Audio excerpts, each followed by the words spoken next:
गाड़ियों की आवाज के बीच रात का घना अंधेरा और क्लब की चमकती हुई लाइट्स एक शानदार नजारा दिखा रही थी। टीना अपनी ही बैचलर पार्टी से निकल रही थी। ये बैचलर पार्टी उसने अपनी दोस्तों को अचानक से इसीलिए दी थी क्योंकि ये उसकी बैचलर जिंदगी की आखिरी रात थी, क्योंकि कल वो शादी करने जा रही थी। टीना खूबसूरती की मलिका और अपनी जीरो फिगर से लड़कियों को कॉम्प्लेक्स देने वाली एक नायाब परी सी दिख रही थी। भगवान ने भी शायद उसे पूरी फुर्सत में बनाया होगा। मॉडलिंग की फील्ड में भी उसके लुक्स बाकी मॉडल्स को नीचा दिखाते थे। शादी की खुशी और दोस्तों की संगति में आज टीना ने कुछ ज्यादा ही ड्रिंक कर ली थी और वो नशे के कारण लड़खड़ा रही थी। अच्छा था कि प्रणय ही उसे लेकर निकला था और उसका होने वाला पति होने के नाते टीना को अपार्टमेंट में ले जाकर बेड पर लिटाने में उसे ज्यादा प्रॉब्लम नहीं हुई थी। जल्द ही टीना नींद के आगोश में डूब गई थी। टीना ने अपनी पलकें खोलने की कोशिश की। उसकी भारी हो रही पलकों को खोलने की कोशिश करते हुए उसने आसपास के माहौल को समझने की कोशिश की। आंखें खोलने के बाद तो जैसे उसे कुछ समझ ही नहीं आ रहा था, लेकिन उस मध्यम रोशनी में अपनी आधी खुली पलकों से देखने के बाद उसे समझ आया कि वो प्रणय के अपार्टमेंट में है। उसको सब याद आने लगा। उसका दोस्तों के साथ कुछ ज्यादा ही ड्रिंक कर लेना और प्रणय का उसे लड़खड़ाती हालत में यहां लेकर आना, सब कुछ। क्या इसीलिए प्रणय उसे अपने अपार्टमेंट में लेकर आया था? शरारत भरी मुस्कान के साथ सोचते हुए टीना ने कमरे में उस आवाज के सोर्स को ढूंढने के लिए नजरें दौड़ाई जिनके कारण उसकी नींद खुली थी। मध्यम लाइट के नीचे उसे एक लड़का और लड़की पैशन के साथ किस करते हुए दिखे। ये देखकर मानो जैसे टीना पर बिजली ही गिर गई। उन दोनों को इस तरह देखते ही उसे शौक से मानो लकवा ही मार गया। टीना उन दोनों को शौक से देख रही थी जब वो दोनों एक दूसरे में खोकर पैशन के साथ किस कर रहे थे। प्रणय के हाथ यूसुफा की कमर पर यूं लिपटे थे मानो वो उसे छोड़ेगा ही नहीं।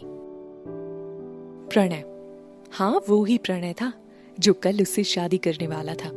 और यूसुफा वो कोई और नहीं बल्कि उसकी वो कलीग थी जिसके लिए उसने बहुत कुछ किया था।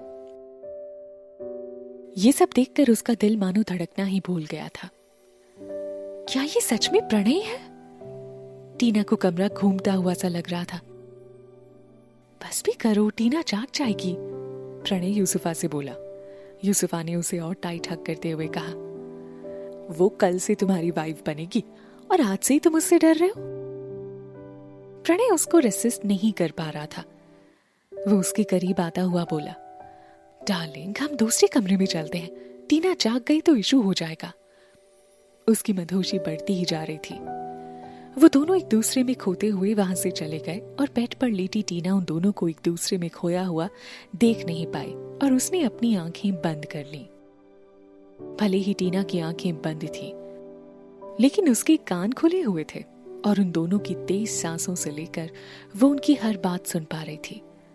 जब यूसुफा की आवाज उसके कानों से टकराई, नहीं प्रणय, मैं ये नहीं करना चाहती हूं उसके सामने। उन दोनों के होठों के मिलने से आ रही आवाज वो सहन नहीं कर पाई और उसने आंखें खोलकर देखने का साहस किया तो पाया यूसुफा प्रणय के कपड़ों को उसके शरीर से दूर कर रही थी। ये उसकी सहन शक्ति के बाहर था। ये सब देखकर उसको पता ही नहीं चला कि कब उसकी आंखें झलक पड़ी। प्रणय जो कि कल सुबह उससे शादी करने वाला था, वो उसके साथ इतना बड़ा धोखा कैसे कर सकता था? और यूसुफा, कैसे यूसुफा उसके सामने ही प्रणय के साथ हम बिस्तर होना चाहती थी? वो उसके साथ ऐसा कैसे कर सकती थी? टीना ने तो कभी उसका कुछ बुरा नहीं किया, उल्टा उसकी हेल्प ही की थी। और प्रणय, उसे तो टीना ने टूट कर चाहा था। उसके लिए उसने सब कुछ पीछे छोड़ दिया था। क्या सिर्फ इसी धोखे के लिए? उसका दिल एकदम टूट सा गया था। या नहीं, प्रणय यूसुफा से रिक्वेस्ट करता हुआ बोला, कम से कम बाथरूम में चलते हैं, वैसे भी बाथटब तुम्हारी फेवरेट प्लेस है ना? यूसुफा के शरीर को अपने हाथों से खींचता हुआ प्रणय उसे खींचने लगा। ठीक है, तुम बाथटब भरो, मैं बस अभी आई। यूसुफा ने प्रणय को शरारती नजरों से देखते हुए धक्का देकर कहा। प्रणय के जाते ही वो बेड के पास आई जहां टीना ने उसे अपनी तरफ आते हुए देख अभी अभी आंखें बंद की थी। वो बेड पर आई और टीना के पास झुक कर फुसफुसाई, क्या कल प्रणय के साथ शादी के सपने में खोए हो? भूल जाओ कि प्रणय कभी तुम्हारा होगा। प्रणय हमेशा से मेरा था और मेरा ही रहेगा। अरे हाँ, क्या तुम्हें खुशखबरी पता है? मैं प्रेग्नेंट हूं और तुम्हें तो आइडिया लग ही गया होगा इस बच्चे का बाप कौन है। और कौन? अपना प्रणय। उप्स, यानी मेरा प्रणय। क्या तुम्हें अब भी लगता है कि प्रणय तुम्हारा हो पाएगा? यूसुफा अपने अंदर के गुस्से को दबाने के लिए दांत पीस रही थी, लेकिन उसकी बातों में जहरीली हंसी मिली हुई सी लग रही थी, जैसे वो टीना को अपनी बातों से ही मार डालना चाहती हो। यूसुफा के बाथरूम की तरफ जाने की कुछ देर बाद ही बाथरूम से आने वाली तेज आवाजों से टीना का दिल डूब ही गया। उसकी जगह कोई भी लड़की होती तो ये सब देखकर वो भी इतनी दुखी हो गई होती। वो लड़का जो उससे अगले कुछ ही घंटों में शादी करने वाला हो, वो इतना बुरा कैसे हो सकता था? आखिर कैसे वो टीना की हर कोशिश को बेकार कर सकता था? उसके उन सारे सपनों का क्या होगा जिनमें वो शादी के बाद प्रणय का जीवन संभाल रही थी? उन दोनों के बच्चे हो रहे थे और जीवन में खुशी के पल आ रहे थे, लेकिन अब तो वो सब एक चुटकी में धूल में मिल गए थे। एक रात में ही उसका सब कुछ उसके पास से चला गया था। 3 साल पहले वो इंडस्ट्री की टॉप मॉडल थी, लेकिन उसने अपनी कॉन्ट्रैक्ट्स, अपना प्लेस सब यूसुफा को दे डाला, वो भी प्रणय के एक बार कहने पर ही। आज वही यूसुफा उससे प्रणय को भी छीन चुकी थी। पर प्रणय, वो उसके साथ इतना बड़ा धोखा कैसे कर सकता था? टीना को कुछ समझ ही नहीं आ रहा था। उसकी 2 सबसे बड़ी गलतियां जिन्होंने उसे इस सिचुएशन में पहुंचाया था, वो थी सबको अपनी तरह अच्छा समझना, और उससे भी बड़ी गलती थी आंख मूंद कर प्रणय पर विश्वास करना। लेकिन अब नहीं, अब वो स्वयं को ऐसे हर्ट नहीं होने देगी। लेकिन वो अब कर भी क्या सकती थी? नहीं, ये सच नहीं हो सकता, टीना ने अपने आप से कहा। ये सब सपना है। जब नींद खुलेगी तो ये सब उसके दिमाग से गायब हो चुका होगा। ये सोचते सोचते उसकी आंख लग गई। सुबह जब उसकी नींद खुली तो उसे सब कुछ याद आ गया, लेकिन प्रणय के लिए उसका प्यार उसे ये बात मानने नहीं दे सकता था। उसने सोचा कि उसने बहुत ज्यादा नशे में होने के कारण ये उल्टा सपना देखा है, लेकिन यूसुफा का चैलेंजिंग चेहरा बार बार उसके सामने आ रहा था और उसके कहे वो शब्द टीना के मन में घूम रहे थे। क्या तुम्हें अब भी लगता है प्रणय तुम्हारा हो पाएगा? टीना बाथरूम से नहाकर निकली, तभी दूसरी कमरे से प्रणय आता हुआ दिखा। टीना ने सिल्क की शानदार साड़ी पहन रखी थी, जिसमें वो एकदम देवी जैसी लग रही थी। उसे देखते हुए प्रणय के चेहरे के रंग आते जाते से लगे और एक गिल्ट भरी मुस्कान उसके चेहरे पर छाई हुई थी। ऐसा लग रहा था जैसे कल रात कुछ हुआ ही ना हो। तुम बहुत प्यारी लग रही हो। अब तो मुझसे इंतजार ही नहीं हो रहा है टीना, प्रणय उसको देखते हुए बोला। यूसुफा कुछ तो करेगी, लेकिन क्या? ये समझने का प्रयास करती टीना जल्दी ही तैयार हुई और प्रणय के साथ रजिस्ट्रेशन ऑफिस के लिए निकल पड़ी। लेकिन तभी प्रणय का फोन बजा और स्क्रीन पर यूसुफा का नाम फ्लैश हुआ। प्रणय ने तुरंत कॉल रिसीव की, तभी उसे दूसरी तरफ से आवाज सुनाई दी। प्रणय, मैं बाथरूम से फिसल गई हूँ और बहुत दर्द हो रहा है, मैं हिल भी नहीं पा रही हूँ, प्लीज जल्दी आ जाओ। ये सुनकर प्रणय परेशान हो उठा। उसने टीना को रजिस्ट्रेशन ऑफिस पहुंचने को कहा और खुद यूसुफा के अपार्टमेंट के लिए निकल गया। टीना, जो ये मानकर खुश थी कि कुछ ही समय में वो शादी करने जा रही है, लेकिन उसके लिए ये शौक बहुत ही डिफिकल्ट था। क्या हुआ? उसने कुछ देर में कॉल करके प्रणय से पूछा। कितनी देर में आ रहे हो तुम? यूसुफा के पैर में चोट लग गई है, मैं उसे हॉस्पिटल लेकर जा रहा हूँ, प्रणय परेशानी भरी आवाज में बोला। अभी सिचुएशन सही नहीं है, आई थिंक हमें शादी किसी और दिन करनी होगी। टीना आश्चर्य में पड़ गई। किसी और के लिए वो अपनी शादी तक छोड़ रहा है? मतलब यही है कि प्रणय के लिए उसकी अहमियत यूसुफा से कम है। टीना फोन करने से पहले 2 घंटे इंतजार कर चुकी थी। किसी और दिन? उसका कोई चांस ही नहीं, टीना ने झुंझलाते हुए खुद से कहा।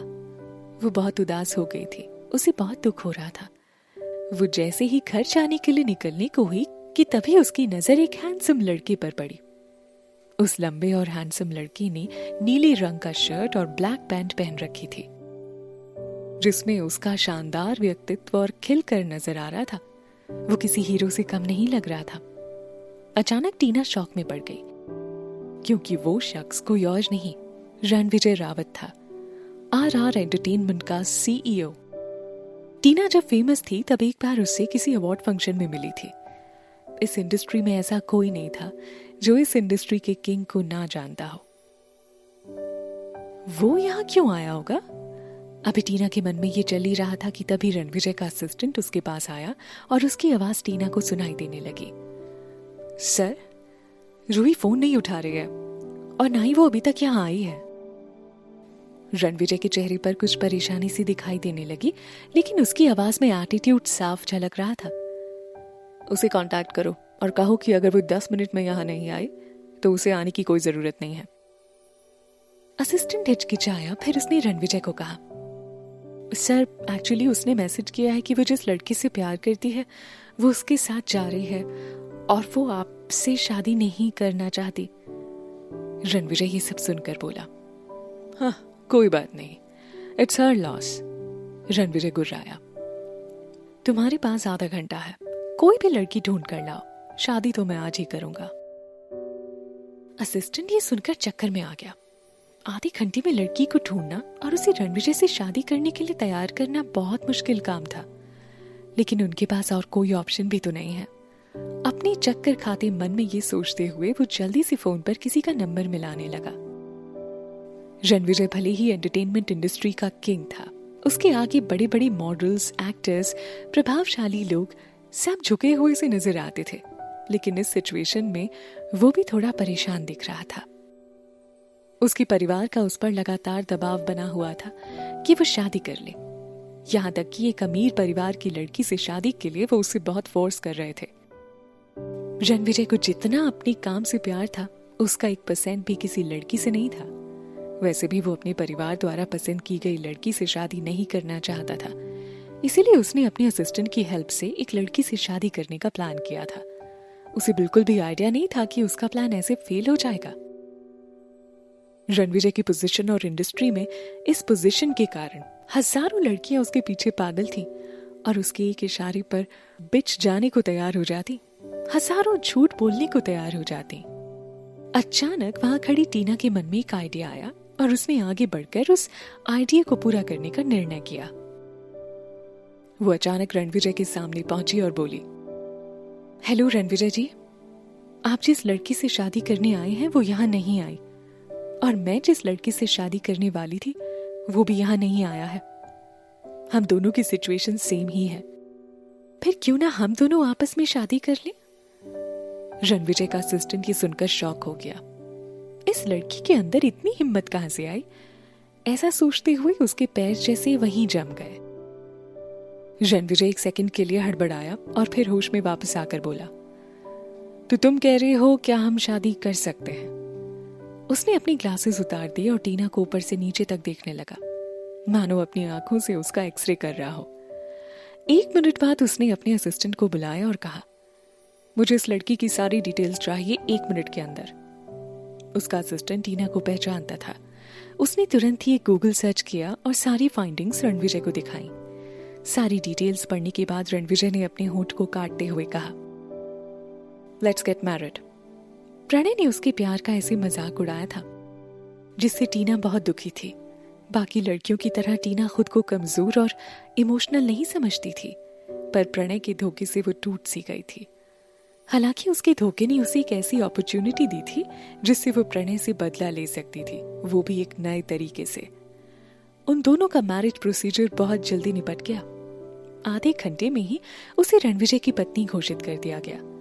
अगले 20 मिनट में उनके हाथ में उनका मैरिज सर्टिफिकेट था। अब टीना ऑफिशियली टीना रणविजय रावत बन चुकी थी। क्या मैं अकेले में आपसे बात कर सकती हूँ? सब निपट जाने के बाद टीना रणविजय से बोली, हम कार में पहुंचने की बात करें तो अच्छा होगा। अपनी ग्लासेस आंखों पर चढ़ाता हुआ रणविजय बोला और मैरिज रजिस्ट्रार के ऑफिस से बाहर निकल गया। टीना जल्दी जल्दी उसके पीछे गई और बाहर खड़ी शानदार रोल्स रॉयस में बैठ गई। इससे पहले कि वो कुछ कहती, रणविजय उसकी ओर घूमा और बोला, थैंक यू फॉर मैरिंग मी। गहरी सांस छोड़ते हुए उसने कहना जारी रखा, इसके बदले तुम्हें जो भी चाहिए वो तुम बता सकती हो सकता है मैं वो तुरंत ही अरेंज करवा दूं। मुझे कुछ भी नहीं चाहिए, टीना हिचकिचाते हुए बोली। बस मेरी 2 शर्तें हैं और मुझे लगता है आप उनमें मेरा साथ देंगे।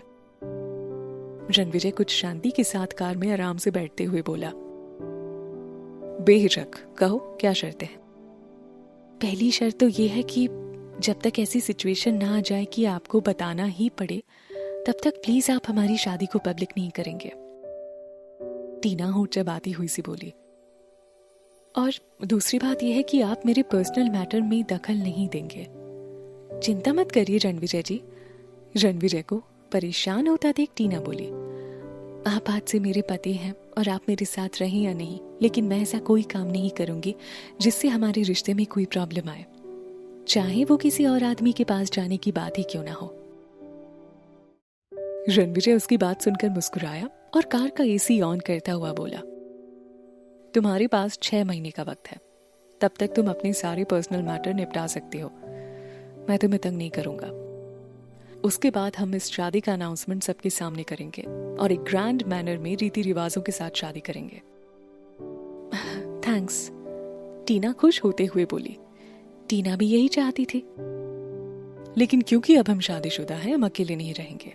तुम बिना इन्फॉर्म किए कहीं भी नहीं जाओगी और तुम्हारे पास 3 दिन है, तब तक तुम्हें जो भी साथ लेकर आना है ले आओ, रणविजय ने टीना से कहा।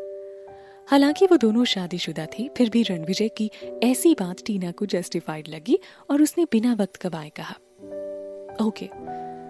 जब दोनों ने एक दूसरे की शर्तें स्वीकार कर ली तो टीना कार से उतरी और एक तरफ बढ़ गई। कार में फैले सन्नाटे को तोड़ते हुए ड्राइवर सीट पर बैठे रणविजय के असिस्टेंट ने कहा, अब आप क्या करना चाहेंगे सर? अब आप ऑफिस जाएंगे या आप अपने बंगले पर चलकर अपने परिवार को इस शादी के बारे में बताना चाहेंगे? तुम इस टीना का पीछा करो और इसकी हर एक मूवमेंट की खबर मुझ तक पहुंचाते रहो। रणविजय उस दिशा में देखते हुए बोला जहां टीना गई थी। मैं देखता हूं मुझे क्या करना है। इतना बोलकर वो कार से उतर गया। वो अचानक से आई इस लड़की से शादी को तो तैयार हो गया था, लेकिन बाद में सोचने पर उसे लगा कि इस लड़की का कोई ना कोई छिपा हुआ एजेंडा जरूर होगा। अभी रणविजय को समझ नहीं आ रहा था कि वो एजेंडा क्या था। वो एंटरटेनमेंट इंडस्ट्री की सबसे बड़ी कंपनी का सीईओ था।